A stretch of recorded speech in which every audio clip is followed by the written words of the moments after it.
Inin DigiCast Negros 10. Ang nagapanguna nga balita sa Negros Island region ng amon idulong sa inyo. Kagari ng top story subong adlaw, Pebrero 12. Tatlo ka mga City Hall employees nga may kahilabtanan sa missing nga mga salakyan sa Bacolod, ginkasuhan. Pagpatukod sa mga 10 cities, ginpadasig sang Office of the Civil Defense. Motorcycle rider patay matapos mabugong iya motor sa nagaparking nga truck. Nigrense chef nga si Margarita Flores nagtaliwan sa edad nga 65 anyos. Kag sa good vibes, juvenile nga Philippine Hawk Eagle na rescue gikan sa merkado. Initanan sa DigiCast Negros 10.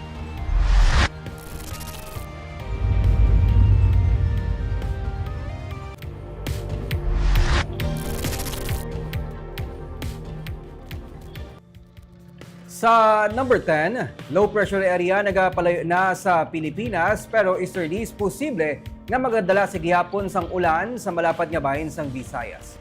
As of 2 p.m., yara na sagwa sang Philippine Area of Responsibility ang low pressure area nga namonitor sang pag-asa.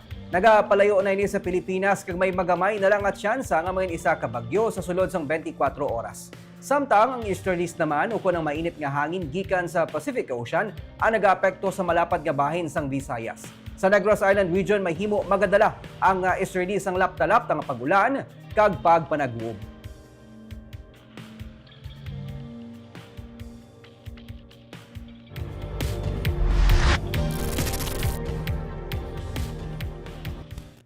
Sa number 9, Negrense chef nga si Margarita Flores nagtaliwan na sa edad nga 65 anyos.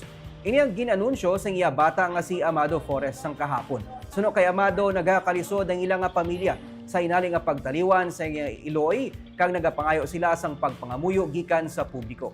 Nakilala si Margarita sa sining restaurants nga Chibo, Luso, Grace Park kag ang Alta. Ginkilala siya bilang Asia's Best Female Chef. Sa statement ni Mayor Nicolas Yulo, iya ginkakibot ang pagtaliwan sang baguenya nga chef.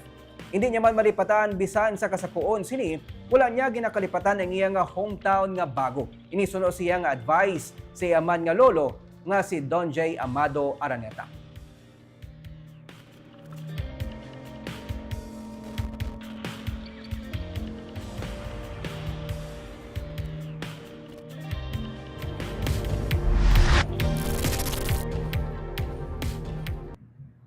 Sa number 8, nagdangat sa 81.3 million pesos ang balor sa humanitarian assistance nga na-release sa mga apektado sa Bulkan Kanlaon.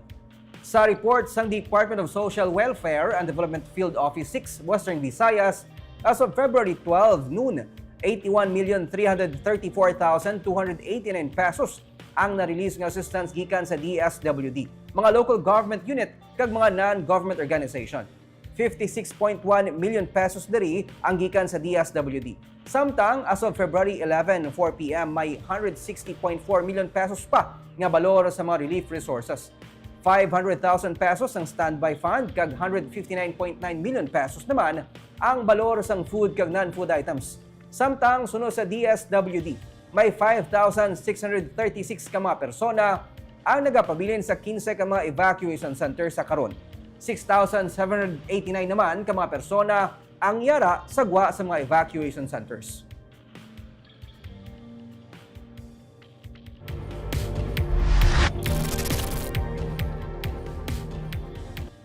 Sa number 7, Negros Occidental Police Provincial Office ginatugya na sa Commission on Elections ang desisyon kung balay ga-suspend ang ginapatuman nga Armas Baylo Bugas campaign kabahin sa kampanya batok sa Loose Firearms. Kabaylo sang 903 ka mga pusil nga na-surrender sa Negros Occidental Police Provincial Office sang 2024 ang sinapuman nga mga bugas nga napanagtag sa mga nag-surrender sang armas sa pila ka mga police station sa probinsya. Ginpahayag ni NOCO spokesperson Police Captain Judices Catalogo na nangyayisa ini sa ilang masupog nga kampanya agud nga mapasiguro ang malinaw nga May 2025 elections. Pero kung tuyo sang Commission on Elections nga ipasuspend ang initiative sang Provincial PNP kasubong sa ginapatuman nga Oplan Katok, magasunod lamang sila sa mangin mando sang ahensya. Nanindugan si Catalogo nga nagapabilin nga neutral ang kapulisan sa probinsya sa pagsugod sa kampanya kag nagapati siya nga hindi makatugas ang disbentaha ang ginahimo nilang atikang para masurrender sa mga gun holders ang kutob sa mga pusil nga wala sang lisensya. Ginklaro man sa pamunuan sang COMELEC nga wala sila nagapamatok sa tikang sang kapulisan pero nagakinahanglan lang sang safeguard ukod pagsulundan bahin sa pagpatuman sini agot hindi makatugas ang intimidasyon sa mga nagakandidato kag sa ilang mga supporters karon nga nagahilipit ang piniliay. Pwede ka po kita ka turnover along the way. Kaya pwede kita yung makasurrender ka po sa ating firearms. Kung ang isa ka tao intentionally with a purpose nga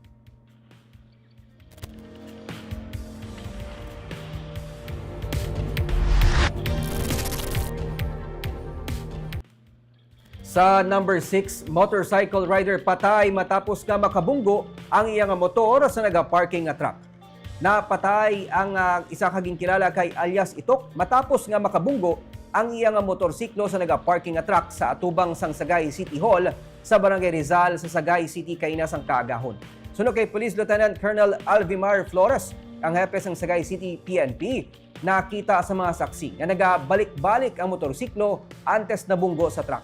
Dugang pa ni Flores, malubang apila sang naangkon sang biktima sa kakusog sang impact sang pagkabunggo. Giningagaw padala sa ospital ang biktima apang gindeklarar siya nga dead on arrival.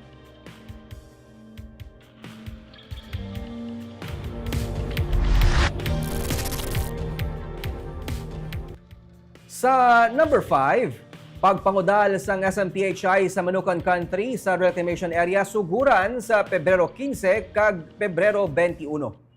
Mga pangudal na kuntani ang SM Prime Holdings Incorporated sa kilid sang Manukan Country sa Rizal Street sininga semana. Ugaling nagayo ang mga flower vendors nga naga-operate sa kilid sang dalan nga matagaan sila sang kahigayunan nga mabaligya ang napangumpra na nila nga mga bulak para sa Valentine's Day. Ganigin siling ni City Legal Officer Carol Joseph Chu nga inalang patapuson ang kahiwatan antes saradaan ang kilid sang Manukan sa Pebrero 15. Tungod nakasaylo naman ang mga tenants sa Manukan sa ila sinitemporaryong abaligyaan sa parking area sang mall, posible nga sa Pebrero 21 pakudalan sang SMPHI ang dalan o kunang kilid sang Manukan. Ang Bacolod LGU ang nagtala na sa mga tents sa Father Ferrero Street na sarang magamit sang mga tenants. Dungan sa pagpangudal sang SMPHI ang pagpatuman sang road closure sa Father Ferrero Street kung diin pwede maka-operate ang mga tenants sang Manukan. Pagiman sa Joint Development Project sa Bacolod LGU kag SMPHI, iga-develop ang Manukan nga kabahin sang 3-hectare property sang syudad. Ang SM padayon man sa publications ng offense, nagayo ang mga bulak dira natin nagkapang-brand sila kuno. Valentine's Day, mga bulak nila, ayo sila na kung pwede after Valentine's Day na lang. Hindi man ta, wala sige, kay hindi man ta na. So,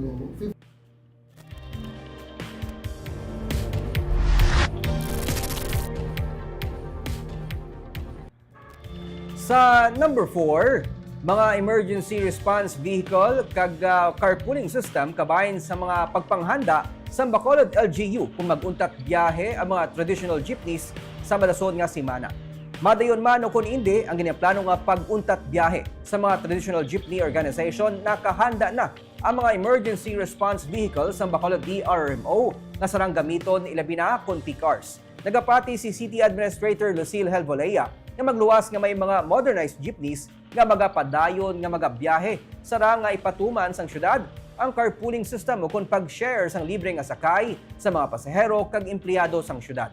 Gindugang pa ni Helvolea nga ginarespeto sang syudad ang plano sa mga traditional jeepney groups pero ginapaabot niya nga mangin malinong ang pagpatuman sang strike. Ang katapos ng United Negros Transport Coalition, nagpabutyag sa ginaplano nga transport strike kung ipatuman ang pagpanakop sa mga traditional jeepney nga ginakabig kolorob o kung wala sang permit kag franchise.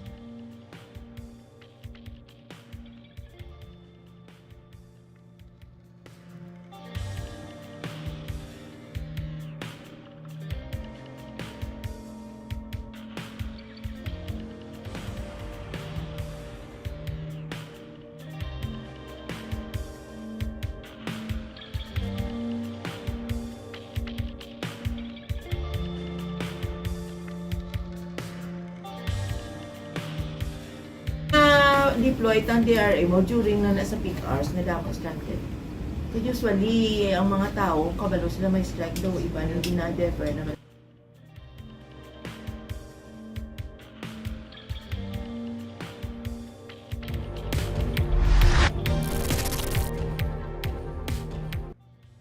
Sa number 3, syudad sang Bago ang sakaron nagapabaskusang kampanya kontra dengue cases.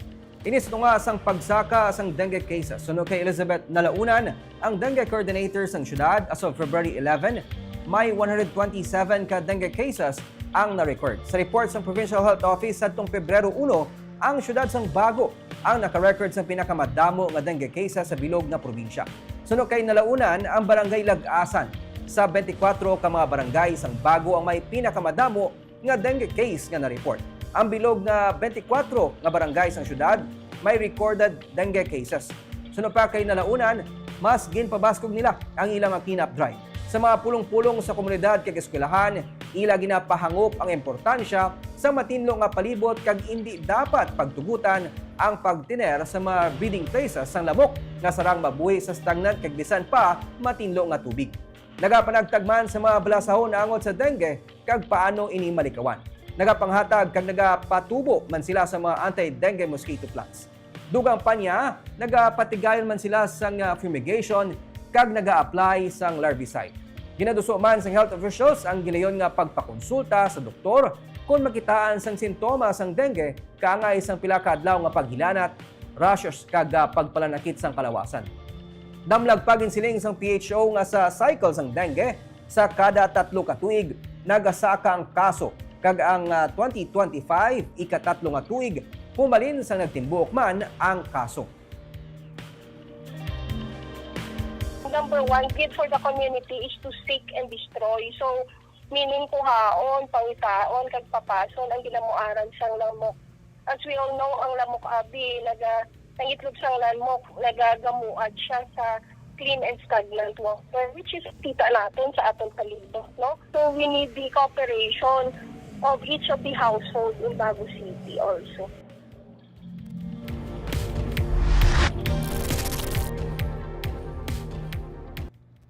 Sa number 2, gina-fast track sa karon sang Office of the Civil Defense ang installation sa mga tent cities sa probinsya. Ini kasunod man sa sitwasyon nga ginapakita sang Bulkan Kanlaon. Sunod kay Donato Sermeno III, ang Office of the Civil Defense Regional Director sa Himamaylan City, 220 sa 500 ka mga tents nga target itukod sa tent city ang na-install as of subong adlaw. Damlag pagin siling man ni Sermeno nga sa katapusan sang Pebrero, ginalauman nila nga mangin operational na ang tent city. Ang Vallehermoso nga damlag pa gina-identify man bilang tent city para sa apektado sa Canlaon City. Ang wala sa gihapon sang may na-identify nga site bangod sang terrain sa lugar. Sunod kay Sermeno, ang Duta Sloping. May memorandum of agreement na sa tunga sang gihulngan kag Moises Padilla pero wala pa man sang may nasugdan sa tent city sa gihulngan sunod kay Sermeno. Kahapon, nagbisita ang Regional Incident Management Team sa mga site sa San Carlos City nga mahimo mangin tent city. Sunod kay Joe Alangasa, ang DRM head sang San Carlos City, ini sa Barangay Rizal nga may 3 ka hektarya ang kalaparon kag pribado nga duta kag ay kadua sa Barangay Prosperidad. Padalan sila sang OCD sang 300 ka mga tents. Sa tiyon nga magsaka sa Alert Level 4, may 8,000 man ka mga persona sa Barangay Kudkod ang ilang iga-evacuate. Samtang, ginsiling man ni Sermeno nga padalaan man nila sa mga tents ang Canlaon City. Preparasyon natin ang gawin. So we're fast-tracking, sir, ang mga tent cities ni sir? Oo. Tapos dito sa may district sa Canlaon City, padala namon dito man ang ibang tents para siya later on kung hindi sila mag-decide kundi sila na lang tukod. Ang Canlaon mismo, sir? Oo, aside from sa San Carlos, ang Canlaon City padala naman ng tents.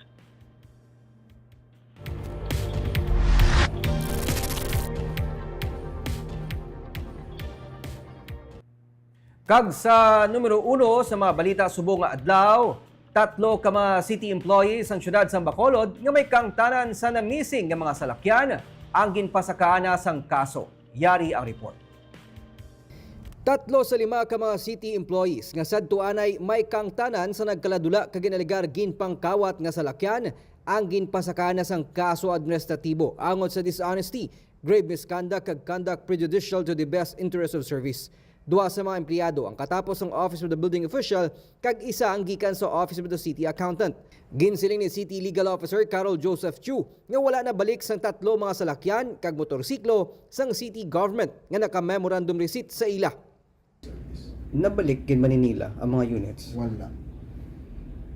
Ang isa sa Obo, ito sa Nabalik Bitaw. kaya beauty sa private ang natabo to sa iya.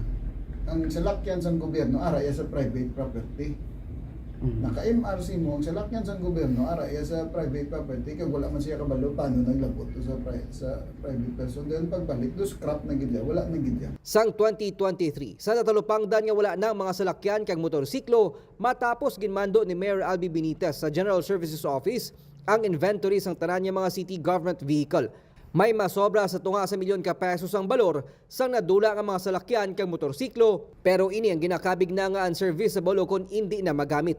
Nangayon na sadto sang relief ang mga natungdan sa Commission on Audit. They tried to request COA for relief from liability. Ang sabat sang COA sa ila lawig-lawig na ninyo nga dula nga subong lang kamo. So dira pa lang do nakita sang COA nga do may malicious intent. Pabayran pa ni sila. Dapat yun. Isa pa gina, maskin bayran mo na may liability na dyan po. Agod nga mapaiway ang kasubo nga insidente, ginpatuman sang General Services Office ang Asset Property Management System kabahin sang digitalization program sa tuyo nga ma-account kag mausisa ang status sa mga government assets ilabi na ang mga salakyan kag motorsiklo sang syudad.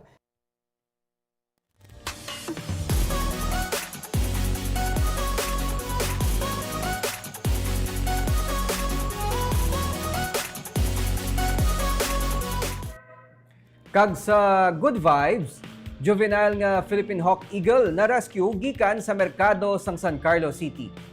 Una gin-post ni Steve Rogers sa social media nakita niya nga juvenile o kunhubin pa nga Philippine Hawk Eagle nga nagatener sa atop sang Jose Valmayor Public Market sa San Carlos City. Tigayon ini nga na-rescue sang San Carlos City Environment Management Office kag in-turn over sa Department of Environment and Natural Resources Office Community Environment and Natural Resources Office sa Cadiz. Ang juvenile eagle ang may kalabaon nga 0.49 meters kag nagabugat sang 250 grams. Sunod kay Forester 3, Remia Buaron, ang Chief sang Conservation and Development Section sang DNR Senro Cadiz, iga-turnover man ini nila sa Talarak Foundation Incorporated nga Forest Park sa Bacolod para sa rehabilitation, tubtob nga makasarang na ini nga magabalik sa kagulangan.